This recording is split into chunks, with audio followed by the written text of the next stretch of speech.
Welcome back, everyone, to another Talent Talks podcast. I'm your host, Scott Rivers. Looking forward to another great show. I'm hoping that you had a chance to listen to last week's show, or actually it was 2 weeks ago with David Rutherford. I still go back to, I think that at this time right now, we need leadership more than ever. And I feel like that going back and listening to that, listening to some of his ideas, which I feel are actionable, would be a great thing to do. I'd love to get your feedback on that podcast. And then moving forward, we're really looking more onto the sales and marketing side. And so as we're talking to our clients in the area of life sciences and diagnostics and genetics, you know, I feel like today it's a different calling. It's a different job going out and doing sales today. I think that we're having to pivot and start looking at phone sales as much as we are active in-person sales. And certainly we're using Zoom, we're using new tools. And in fact, we did an interview with Monster not long ago, and we talked about some of those new tools that people are using, which are great, especially for interviews. But we're looking at new ways and looking at new things in order to be successful with selling right now. So I'm excited about today's guest. And by the way, I think I mentioned the word really about 50 times as I'm getting started with this. So bear with me. I'm going to try not to use it during the introduction, and we'll see how it goes. Today's guest is Todd Hartley. Todd is just someone who I think the world of. He's done an excellent job. He's all over LinkedIn. Todd is a 2019 Rising Star winner. He's a 5-time Telly Award winner. In 2019, Vidyard named him as one of the people to follow. He's worked with some of the best in the business, including Tony Robbins, which he's going to talk about as part of our discussions. In addition to LinkedIn, you can find him over at Wirebuzz, where he is the CEO. And in fact, he gives a couple of links during our discussion that I'll put in the show notes, where you can go and learn more about working with Todd and working with Wirebuzz. He's actually working with some of our clients now in the businesses that we serve on the recruiting side. And so, again, I think that this guy is doing some great things in the world of marketing and sales. And again, going back to that, I feel like, you know, today more than ever, there's a telephone sales training and presence that's needed now. And so we're going to try to provide as much of that information as we can. I'm really excited about this podcast and a lot of others that we have coming up. Please stay with us. Please continue to give us feedback. If you get a chance, like and share this, whether you're watching this on YouTube or iTunes or iHeartRadio or any of those others. Please give us a like, give us any feedback, positive or negative, on those channels as you can. And without further ado, this is Todd Hartley.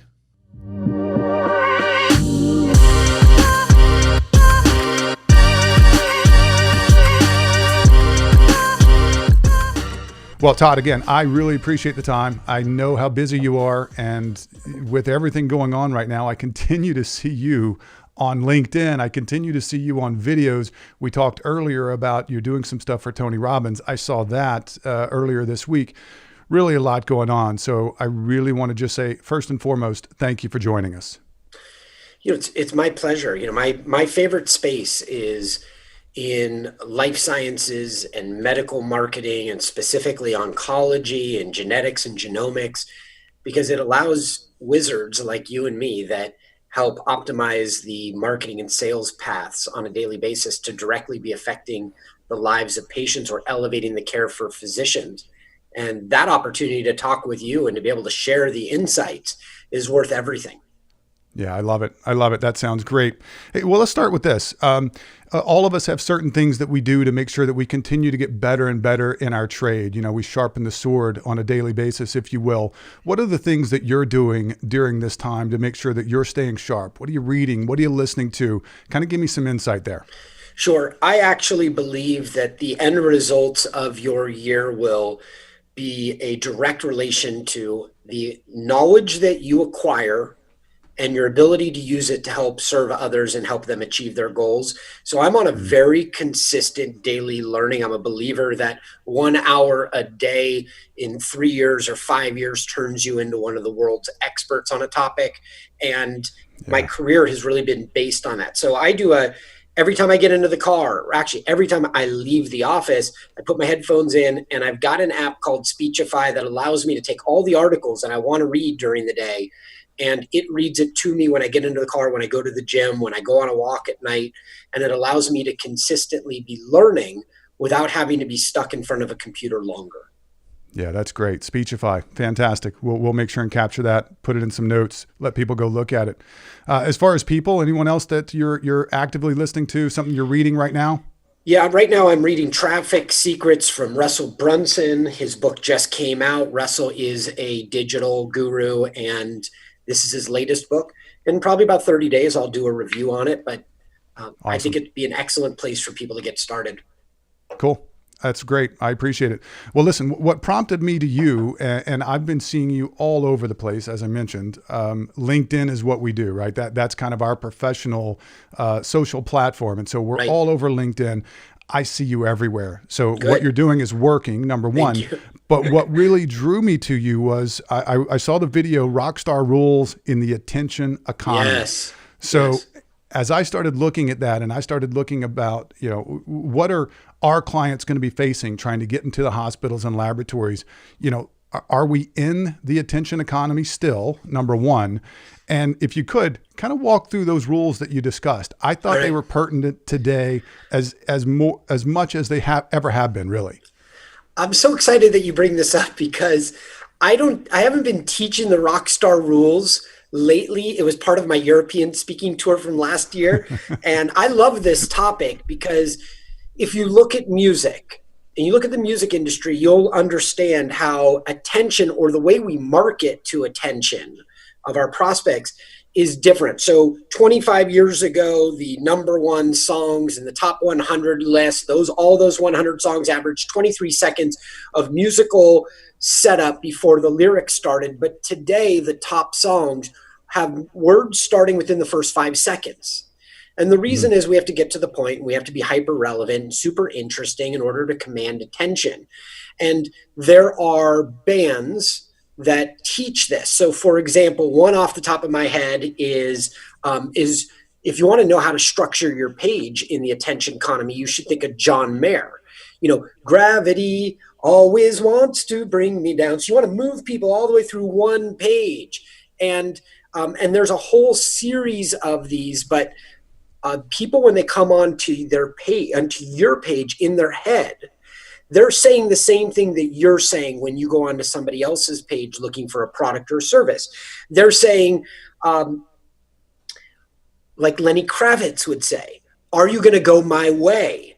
And that may seem simple to people, but the reality is we all want to learn a certain way. We want to go through the information a certain way, and people are 4 times more likely to watch video than to read text. That is the way today. That doesn't mean you don't use text, but you use it sparingly if you want to go their way.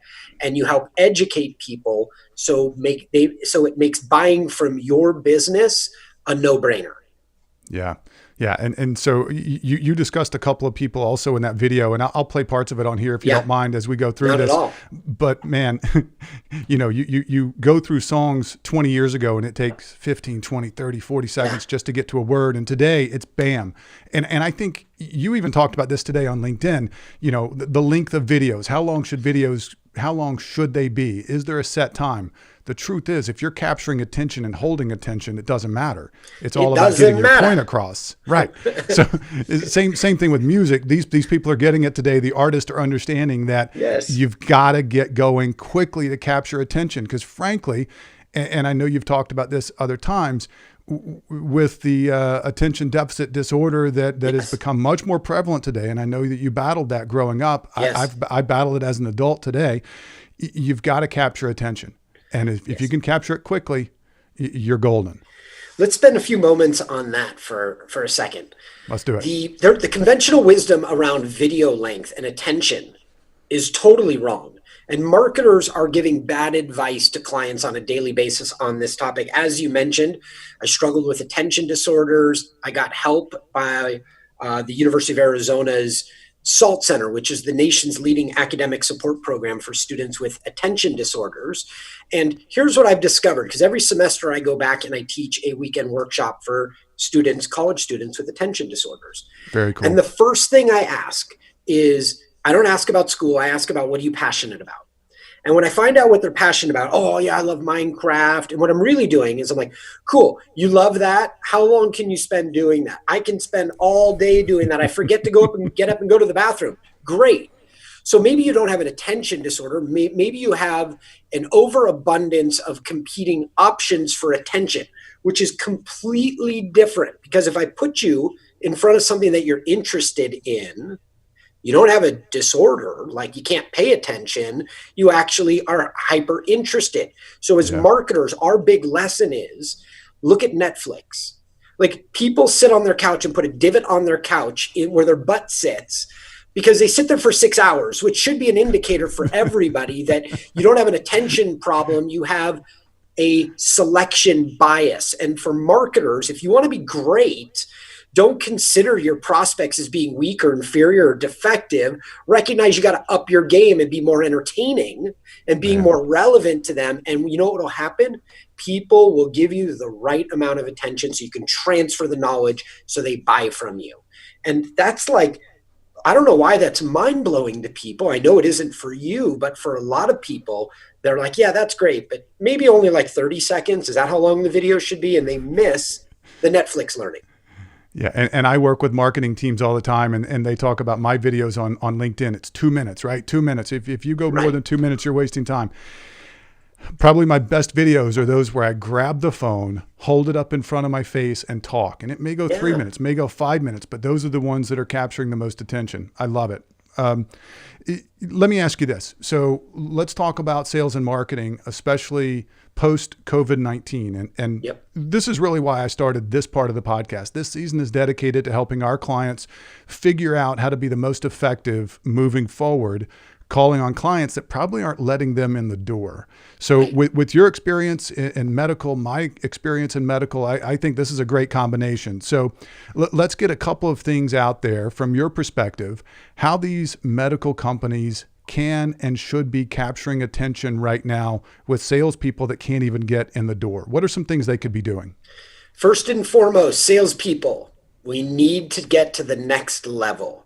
The old rules still apply, in the sense that the role of sales, and marketers, listen up, the role of marketing is still the same. It's to get your prospects to know what you know and to believe what you believe. But being able to get in person with people, access is now denied. Now, the trick is, before COVID, 82% of buyers, people we're all trying to sell to, said that they don't want to talk with a salesperson until they're ready to make a buying decision. 82%. Which means we need to allow people freedom, the same freedom that you as a customer crave and desire, to go on your own rabbit hole journey and to learn what you can learn before you narrow it down. Businesses that adopt that philosophy and put videos following the Lenny Kravitz, Are You Going to Go My Way, and John Mayer, Gravity Always Wants to Bring It Down. You're going to put a customer journey for a breast surgeon, so they can learn about your breast surgery device, and you put all the relevant information and you transfer the big, heavy knowledge stuff in video. People will digest it, learn about you, and want to do business with you. And your sales team, to now get back to your core question, your sales team's job is to be the Sherpa. It's always been to be the Sherpa, to recognize who needs help, guide them to the appropriate information, either over the phone or on Zoom, and then after the call, continue to be the Sherpa by grabbing your phone. Use what you got. This is pretty damn good. Grab your phone and say, hey, Doc, it was great spending time with you today. I know you asked an important question. They should be sweeping up. I know you asked an important question about the turnaround time on replacements for our device. Well, I went and spoke to our team, and we could get you this between, in 2 or 3 days. Whenever you need it, just let us know. Would you like me to set up a time with your nurse navigator to make sure that we get these on auto rotation for you, or whatever? I love it. Salespeople have to be interactive. And if you can't get in the door, you still have to pass over the human traits of eye contact, a nice smile, somebody that's easy to work with, that listens. Just use video now to do that and be hyper personal and relevant with people, and they'll continue to buy from you. I love it. I love it. And listen, I know you're doing this as well. And in fact, I mentioned listening to some of the stuff that you've done for Tony Robbins here lately. By the way, guys and girls, I've never had Tony mention me on Twitter. Todd has, just so you know. So we might want to listen to him a little bit. But that being said, you've mentioned a couple of tools in some of those videos. You were actually named as 2019 People to Follow by Vidyard. Vidyard's a tool that I use. Are there any other tools that you use or want to throw out there that may be good? Because frankly, taking a video and shooting it off in text, it's not going to give you what you want. You want to be able to measure this and see who's opening in it and really see where it's going, right? Yeah, you want to know, look, we don't have body language anymore. If remote selling is now the name of the game, you can't sit there and evaluate how interested somebody is by their body language. So the way you do that is you use a video player like Wistia or Vidyard that allows you to track on the back end covertly who is interested. Attention span is digital body language. So if somebody watches like 80% of your video, you should be able to, and this is what I help people do all the time, have that video player send an email to your sales rep that says, John from Cedar Sinai just crushed 98% of the video. Dr. John is interested. And then you just reach out to Dr. John. And so what we've done in our own office is when we started doing this 5 years ago, we had a 9-week sales cycle before we started educating people with video. But then when video became the primary way that we convince and convert, or even a supportive way, if we're doing everything like over the phone or via Zoom, we decreased our sales time from 9 weeks down to 3 weeks, which made each of our salespeople 3 times more efficient, and it tripled their take-home commissions. It's like a no-brainer. This is all about optimization. So what do businesses need to do?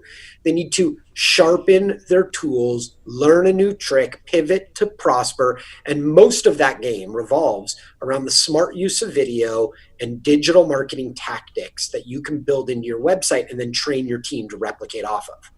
That's fantastic. More tools. Soapbox by Wistia is a great tool. I know Vidyard has Go Video. It allows you, anytime you need to submit a proposal, the low success rate way of submitting a proposal is sending off a PDF and then washing your hands of it and going all cool guy saying, if they want it, they'll come to me. The reality is that company is probably talking to 3 other vendors. So the way that you stand out is you use Soapbox or Go Video to create a video where you put the proposal on the screen next to you and you look into the camera and you walk that review committee through the proposal with the right level of energy, certainty, and clarity. And before you know it, not only did everybody on that review committee watch your video, because people are lazy, 4 times more likely to watch video than to open and read text, that kind of lazy. And before you know it, people on that review committee all know, like, and trust you. Plus, you got the opportunity to make a friend and make eye contact and show them that all your chiclets in your mouth are going in the same direction. And so it's like, all we're doing is developing friends and using these digital tools to help us stay in front of people. Yeah, that's great. I love it. I think it's great. The other piece of that, and I'm sure you coach this as well, is, by the way, there's part of it that is you want to create and send things out. But the other part is, if it's really bad and you really screw it up, you can start over. Yes. And you put out your best product and send that. Man, I love it. I think that's smart. I might do 40 takes to get a video right. Seriously, 40. But wow, it's worth it. If I got that far along down to the goal line and I send a PDF, I deserve not to get the yes. Yeah. But if I punch it in the right way and give my internal champion the tools to rally around me and teach my unique value to their team, they're going to say yes. Yeah. That's so true. And I had the luxury, again, I do my homework, so I had the luxury of seeing some of your filming over the past 4 or 5 years, and it seems that your team likes to film you throughout the process, and then they take all of those cuts where you mess up and everything, and they put it into one single video. It's fantastic. Yeah. There's another one coming. These people are relentless. They love to make fun of me. I've got another one that'll be coming out in the next couple of days, and I'm doing a webinar that'll be announced in the next couple of days for Tony Robbins, and a portion of it when I'm talking about getting comfortable. Repetition, as Tony says, is the mother of skill, Hmm. which also means the more times you have to do your videos over, the better it's going to get. And the more autopilot you'll get up here because you've had enough reps at it. Right. So, I think that's important. Thank you for bringing that up. We all Cool. screw up. Absolutely. No doubt. Well, listen, we're all about talent here, right? We talk about attracting talent. We talk about recruiting talent. We talk about retaining that talent once you get it on board. I want to ask you, because you've got a big company, you got a lot of people that you're hiring and bringing in.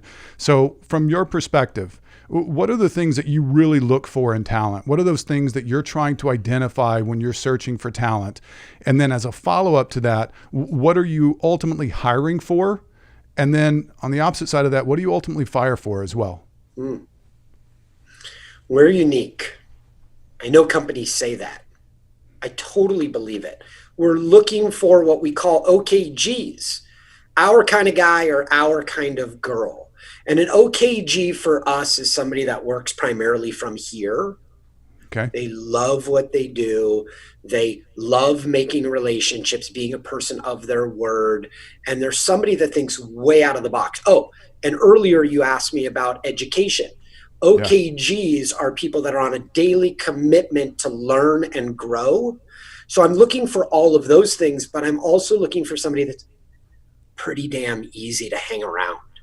Yeah. I want less rocking of the boat and more rowing together as a team. So I'm often looking for people that have played on team sports and that was a successful part of their life. And I'm looking for humility of spirit. I really am. Like I know I'm doing this interview with you, and I got my talk show host voice on and all that good stuff.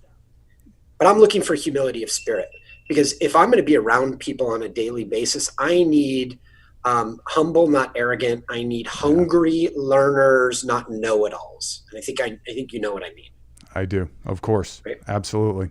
So you're looking for those things. You ultimately hire based on those things. Those are the things you Yes. ultimately pulling the trigger I on. don't even care about experience sometimes. I really don't.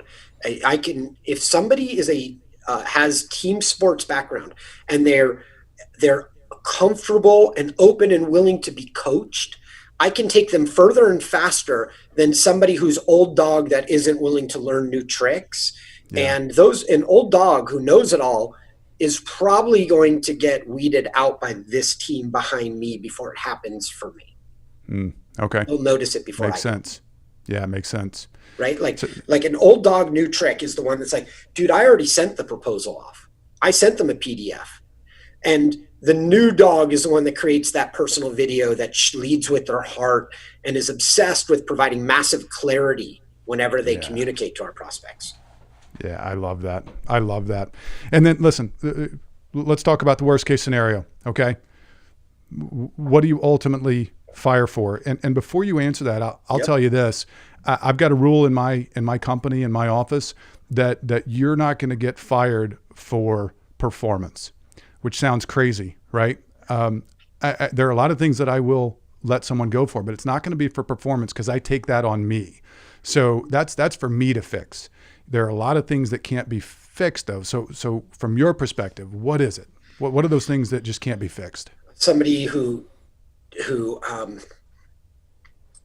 doesn't live up to their word, somebody Mm-hmm. that isn't efficient with their time, and goes around in the office and is more of a tugboat than a sailboat. Mm, I don't yeah. want people walking around pushing people around. I actually don't care about performance over, and I know you aren't suggesting this, but performance is important.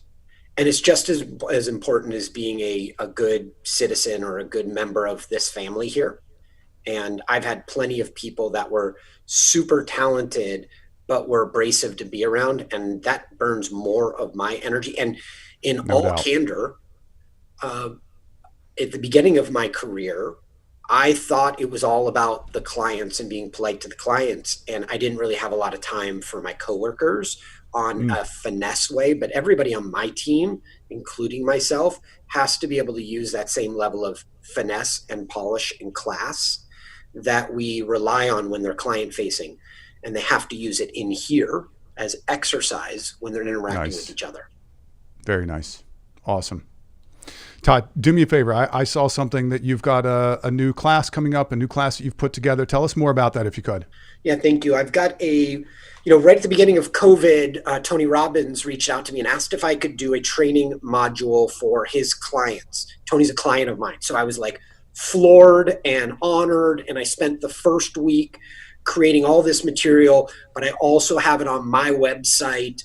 And I'm teaching how to pivot to prosper to remote selling in this new world where large sales teams are going out and they need to get in front of prospects and influence them and transfer knowledge, and then how you track it from marketing and sales.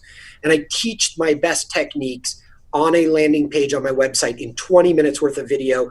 And you can get access to it at wirebuzz.com. That's wirebuzz.com/remote-sales. Cool. Awesome, man. I'll put that on the video. I'll make sure it goes in the notes. How else can people reach out to you? How else can people find you? I think LinkedIn's a great place. That's how you and I found each other. I want to be a good community member of LinkedIn. I think that's an important place for me to go and learn from others. And like I have with you, I look forward to learning from people in the audience and continuing to grow my own ability to, educate and influence people. But I'm like a sponge. I want to learn from people and I want to be able to help enrich other people. Todd, you're the man. I really appreciate you coming on. I know that everyone else will that hears this. You're showing up in all the right places, and that's how I found you, and I'm sure that's why a lot of other people are going to be seeing more and more of you very soon. Thank you. I think the trick is let's stay top of mind.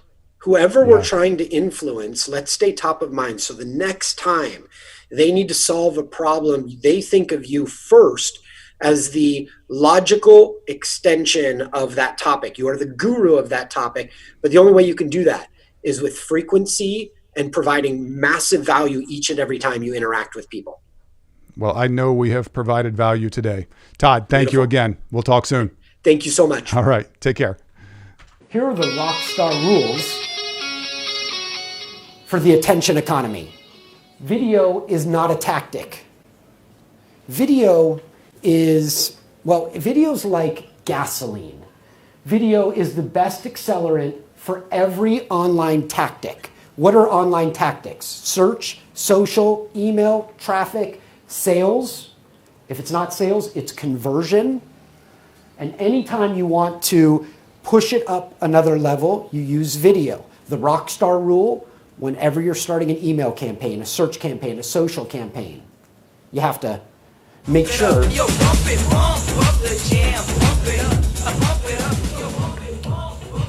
That's the rule. Video helps you pump up the jam. And earlier we talked about marketers, but T Swizzle knows more about attention hacking than chief marketing officers. We're going to spend a little bit of time talking about T Swizzle tonight, but first I want to show you what music was like 30 years ago. And I want you to watch that clock right up there, all right? As a former radio guy, I would have to say, you're listening to News Radio 550 KFYI, and now Madonna, Crazy for You, from the Vision Quest motion picture soundtrack, 1985. Buy a little time, I'm gonna Vogue, and now the Material Girl, here she is. Who's got time for that? Right? Watch. Here's what T Swizzle knows that most marketers don't know.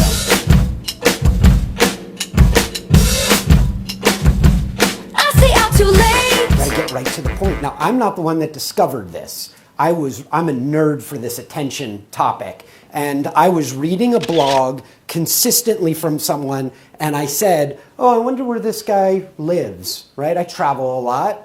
And sure enough, he's at Ohio State University, and the next week I was going to be there. And so I hit him up, and I'm like a fanboy. I showed up. He discovered that in 1985, on average, the top songs took 23 seconds for the music to start. By 2015, 5 seconds. The marketing lesson is just quickly get to the point, right? Who uses their music on like Pandora or Apple Radio or Spotify. Okay, now what do you do when you go through the music? How quickly do you change to the next song? So fast, okay? I run maybe 4 days a week, and on my run, my headphones have the cable right here to change to the next song, and I'm literally running like this, right? Here's the next rock star rule that I want you to think about. Remember, only 18% want to talk to a salesperson before they're ready to make a buying decision. Only 18%. The salesperson in a traditional context has always been this like, this teacher. People don't want to talk to teachers anymore. Here's your rock star rule.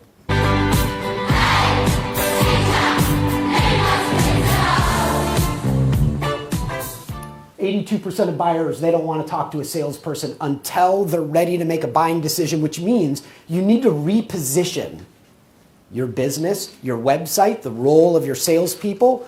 I'm not saying anybody should leave here and start talking about having the salespeople fired. But what I am talking about is people want to go online, they want to do their own research, and what they're really doing, what all of you are really doing when you go onto a business's website, is the first thing you're saying is, are they going to position the site the way I want to learn? And there's a rock star rule here. But what I really want to know is, You have to go their way if you want to get great results today. I'll show you some case studies. When you start going their way, great things happen. And so what is their way? Well, at the core, at the base, their way, in my mind, is taught best by John Mayer, and he explains the way.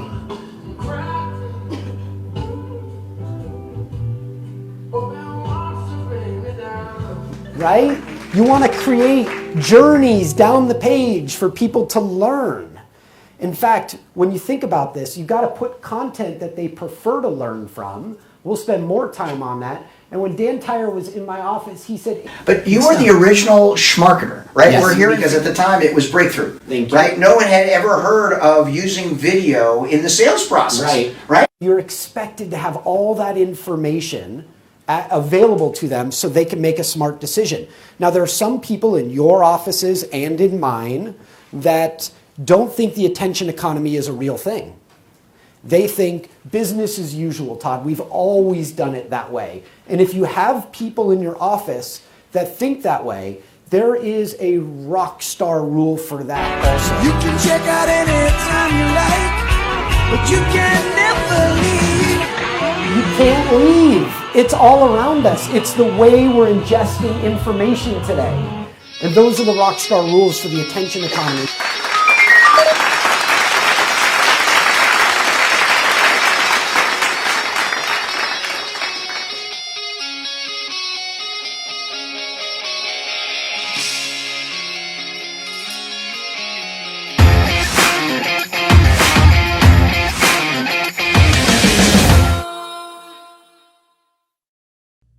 Thank you for listening to another Talent Talks podcast. Today's guest was Todd Hartley. I hope that you learned a lot from him. Todd is, as I mentioned earlier, just a wealth of knowledge and information as it relates to video sales and video marketing. Please do me a favor, reach out to him on LinkedIn, connect with him, tell him that you heard him on the Talent Talks podcast with Scott Rivers, and let him know how much you appreciate him joining us. Also, you can find him on his website, which is wirebuzz.com, where you can see more information about the services that they offer, as well as some of the programs that he mentioned today. And finally, if you haven't done it, go ahead and check out his podcast, which is Video Marketing Mastery. And the one that I think you ought to check out is episode 245. That's right, 245. This guy's going to hit 250. I think he's there next week or the following.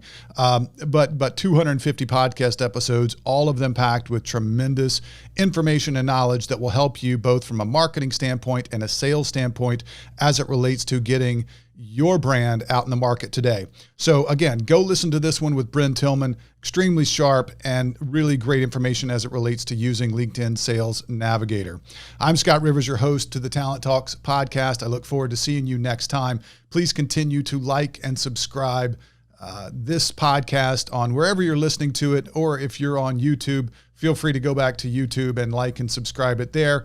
Again, today's guest was Todd Hartley, and we have many more awesome people to talk to. We'll see you next time on the Talent Talks podcast.